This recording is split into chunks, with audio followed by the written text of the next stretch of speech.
materi saya. Silahkan disimak.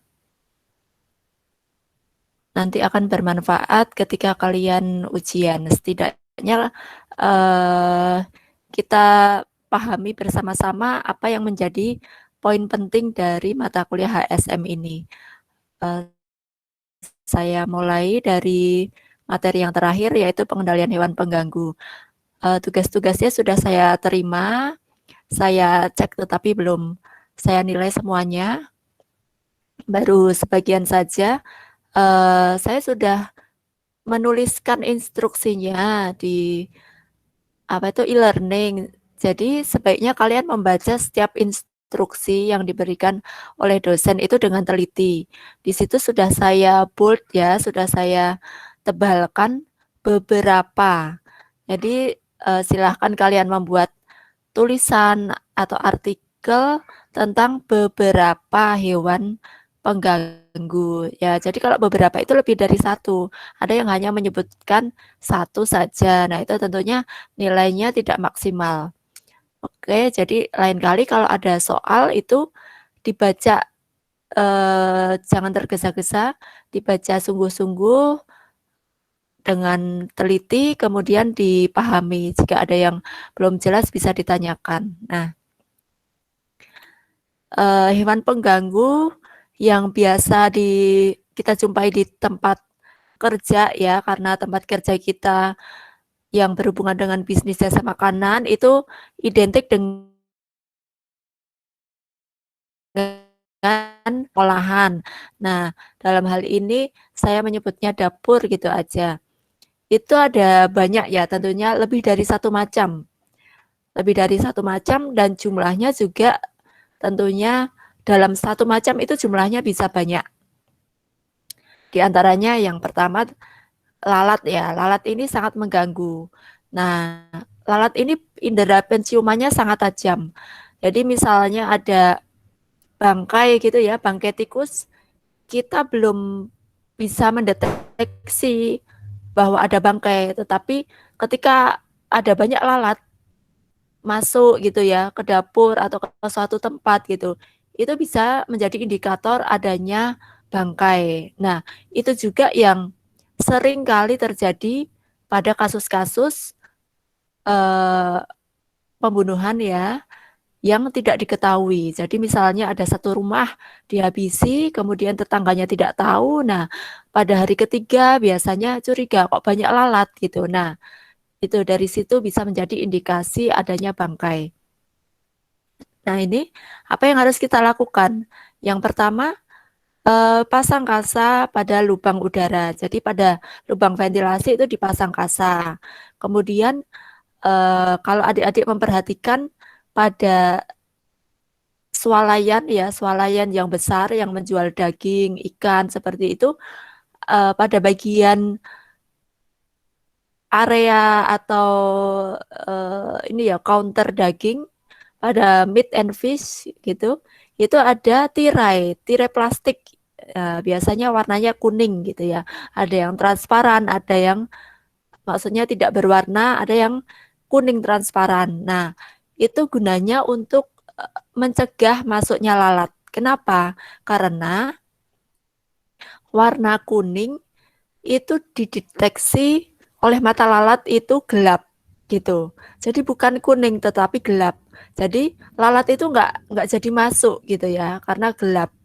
Nah, selain pasang tirai plastik, bisa juga menggunakan fly catcher atau perangkap serangga. Perangkap serangga. Seperti gambar di bawah ini ya. Kalian juga mungkin pernah melihatnya. Ada di perkantoran, ada di supermarket gitu, di dekat daging gitu, ada seperti ini, ada lampu yang menyala berwarna biru atau ungu. Nah, ini adalah flycatcher.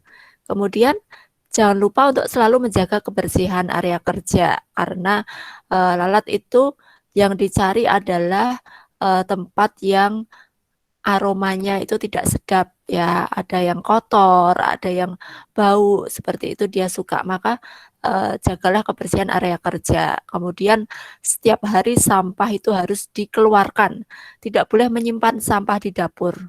Apapun itu bentuknya, meskipun sudah dimasukkan ke dalam plastik harus dikeluarkan dari dapur.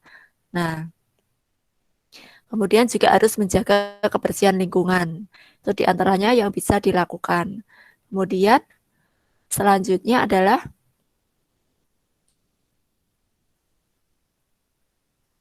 semut. Ya, semut ini uh,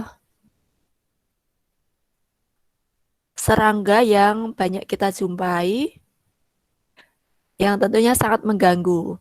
Nah, semut ini mencari makanan. Oleh karena itu, apapun bentuknya makanan itu harus dihindari, harus disingkirkan dari tempat kerja, baik itu remah-remah sisa makanan maupun sampah ya. Jadi kita harus menjaga kebersihan area kerja, lagi-lagi menjaga kebersihan. Tutup rapat tempat penyimpanan bahan atau produk gitu. Jadi kalau ada gula itu toplesnya harus ditutup rapat. Kemudian ada selai gitu ya, ada produk roti gitu misalnya kan hari ini sore membuat roti sudah selesai untuk besok gitu, pesanan besok. Nah itu jangan lupa ditutup rapat untuk menghindari serangga yang datang. Kemudian bisa meletakkan lada hitam yang diletakkan di dalam kain kasa dan bisa sedikit digeprek gitu ya, dikeras gitu supaya aromanya dia lebih keluar, lebih menyebar.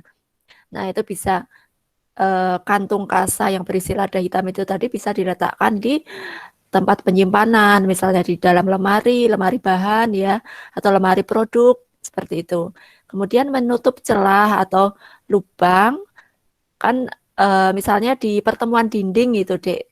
Pertemuan dinding dan lantai di pojokan itu kadang-kadang ada lubang. Nah, itu kemungkinan adalah rumah semut, bisa jadi seperti itu. Nah, itu harus ditutup.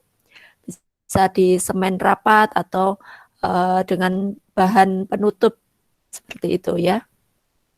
Kemudian harus membuang sampah setiap hari. Sampah itu harus keluar dari dapur. Nah, kemudian membersihkan tempat sampah yang ada di dapur. Jadi tidak hanya sampahnya saja yang dikeluarkan, tetapi tempat sampahnya itu harus dibersihkan. Kemudian dikeringkan, bisa ditengkurapkan di luar ya. Jadi kalau punya tempat sampah itu lebih dari satu. Kalau satunya dibersihkan, bisa memakai yang lain. Kemudian jangan lupa diberi cairan pembersih di tempat sampahnya itu untuk menghilangkan bau-bau yang tidak sedap itu tadi. Dan selanjutnya kecoa. Nah, kecoa ini dia suka tempat yang lembab dan kotor gitu ya. Jadi tempat yang kotor, daerah yang kotor dan lembab itu biasanya didatangi oleh kecoa. Nah, biasanya di bawah meja, di dalam lemari bisa jadi gitu ya. Nah, caranya membersihkan area kerja dan mengeringkan. Jadi kalau ada bak cuci atau sink ya, istilahnya sink, itu setelah pemakaian sebelum pulang itu harus dikeringkan. Selain untuk menghindari noda-noda bekas air, jadi noda bekas air itu akan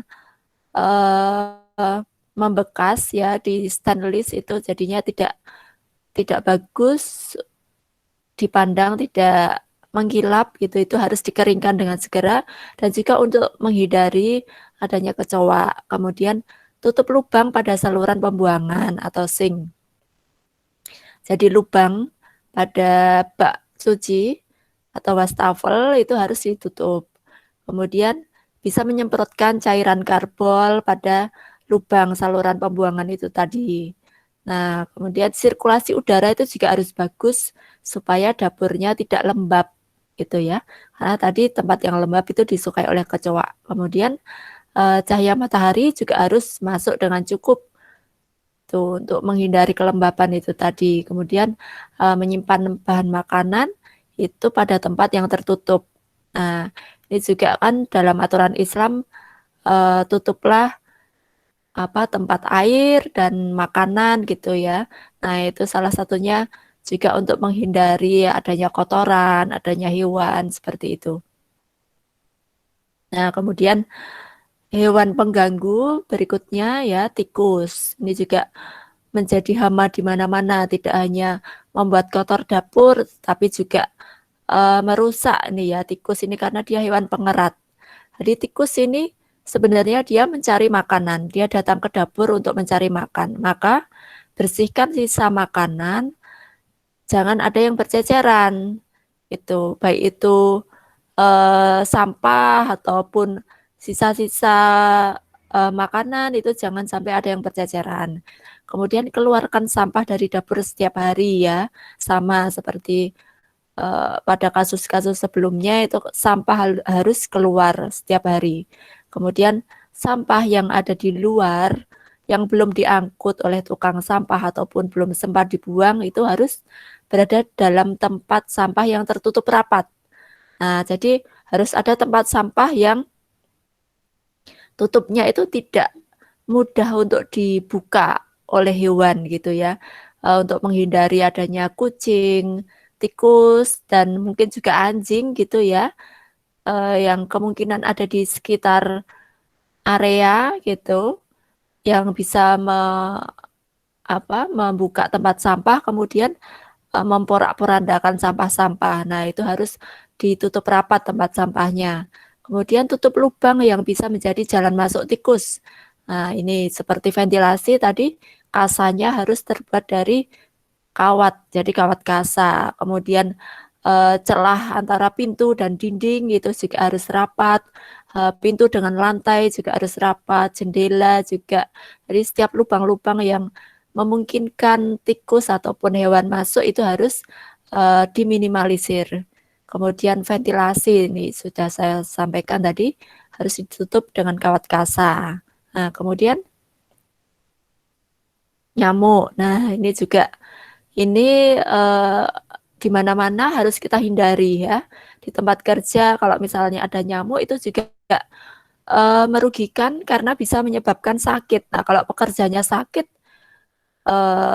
lebih dari satu gitu ya, 2 atau 3 orang sakit, itu sudah sangat mengganggu dari pekerjaan. Nah, maka yang harus dilakukan adalah yang pertama menerapkan 3M nih ya. Ada menguras, menutup tempat penampungan air, kemudian mengubur barang-barang bekas. Kemudian bisa dipasang kasa pada lubang udara, kemudian menggunakan perangkap serangga seperti yang digunakan untuk lalat tadi ya, flycatcher. Kemudian menjaga kebersihan area dan lingkungan kerja. Ini harus, jadi nyamuk itu menyukai tempat yang gelap, kemudian pengap seperti itu ya. Jadi cahaya itu harus cukup dan sirkulasi juga harus lancar. Nah, kemudian selanjutnya ada cicak. Cicak ini juga mungkin dia tidak makan makanan ya seperti semut ataupun tikus tadi tidak makan bahan makanan kita, tetapi kenapa cicak ini harus dihindari? Karena kotorannya ini ya, kotoran cicak ini dapat menjadi sumber cemaran mikrobiologis gitu. Jadi bayangkan saja ketika makanan itu sudah siap untuk disajikan, tiba-tiba di piringnya itu ada kotoran cicak, kan harus mengganti itu. Meskipun tidak terkena makanannya, tetapi dekat dengan kotoran itu kemungkinan sudah ada cemarannya. Jadi cicak ini biasanya mencari serangga makanannya yaitu nyamuk. Nah, itu tadi nyamuk atau lalat. Maka caranya dengan mengusir serangga. Nah, kalau mengusir serangga kan berarti otomatis akan menjauhkan cicak. Nah, biasanya ruangan yang berpendingin ini tidak ada cicaknya karena suhu yang rendah itu membuat cicak tidak nyaman. Nah, bisa untuk perkantoran seperti itu, bagian office bisa diberi pendingin udara. Tetapi untuk dapur apabila biayanya belum memungkinkan, maka kita harus melakukan penutupan terhadap tempat-tempat menyimpan produk untuk menghindari kemungkinan masuknya cicak gitu ya. Jadi cicak bisa masuk ke dalam gelas atau ke dalam tempat kita menyimpan makanan seperti itu. Nah, meskipun makanannya itu terlihat masih utuh, tetapi ada cemarannya. Nanti kalau misalnya bakterinya itu ternyata menyebabkan sakit, itu bisa menyebabkan orang menderita sakit perut seperti itu. Nah, jadi kasusnya bisa tidak baik ya.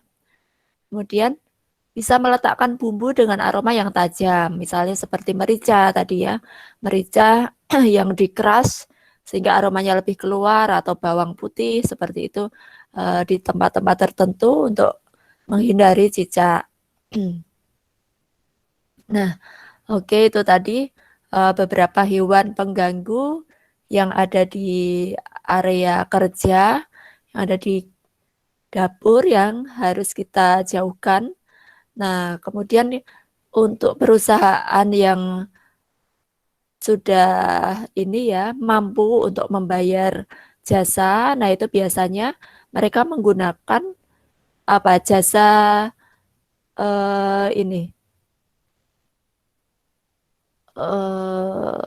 apa ya Dek? Saya lupa namanya itu. Ya, yang entah itu insect killer atau untuk menjauhkan berbagai macam serangga, itu tadi ada vendornya sendiri, sehingga mereka bisa memasang perangkap pada tempat-tempat tertentu yang diberi obat, tetapi itu tidak mengganggu dari aktivitas yang lain. Nah, itu tentunya ada biaya yang dikenakan. Nah, itu untuk perusahaan catering yang besar biasanya sudah menggunakan jasa vendor seperti itu. Oke, nah ini ada hadis ya dari riwayat Tirmizi. Allah itu maha indah. Allah menyukai keindahan, karena itu bersihkanlah tempat-tempatmu. Nah, at-tahuru syatrul iman. Kebersihan itu sebagian dari iman, diriwayatkan oleh Muslim. Nah, oke, ini sebagian yang bisa saya sampaikan untuk hama dan hewan pengganggu. Sampai di sini, apakah ada pertanyaan?